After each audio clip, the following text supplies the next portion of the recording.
Recording studio Katihar Sameli Chandni Chowk चौराहा।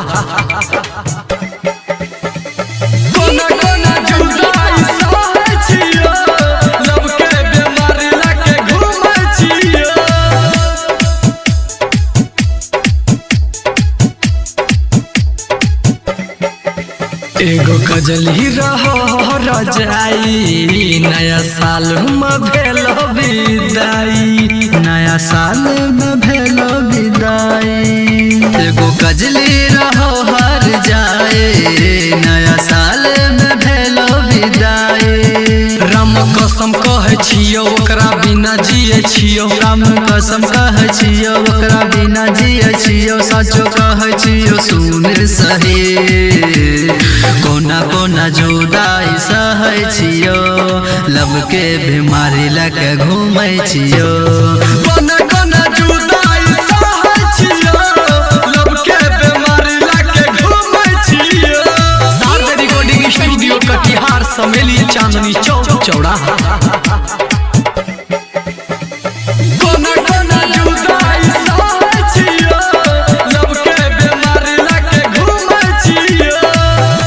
जन्म के रिश्ता बना के चल गए हमरा उ तन्हा में छोड़ के, पागल दीवाना उ हमरा बना के।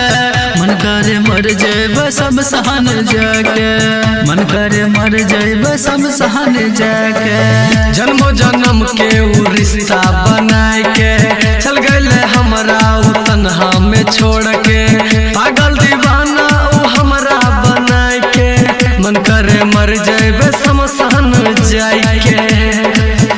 कोई प्यार न करई झमेला से डर, कोई प्यार न करई झमेला से डर। बतिया कह जियो सुन सही।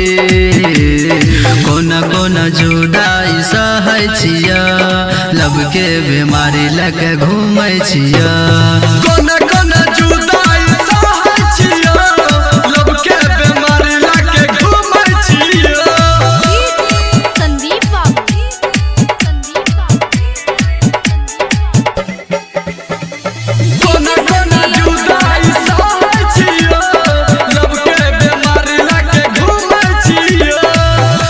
खगड़िया में मिलल रहे सच रे, ओकरा दिलबा से भेल दिल टच रे। मीठी मीठी बात भेले ओकरा से सब रे, क्रिया खिया के उत चल गए अब रे, क्रिया खिया के उत चल गए अब रे। जिला खगड़िया में मिलल रहे सच रे, ओकरा दिलबा से भेल दिल टच रे। मीठी मीठी बात भेले ओकरा से सब रे, क्रिया खिया के उत चल गए अब रे। झूठे प्यार के नशा दै छै अखिया में झसा, झूठे प्यार के नशा दै छै अखिया में झसा। फूल के कहै छियो सुन सही।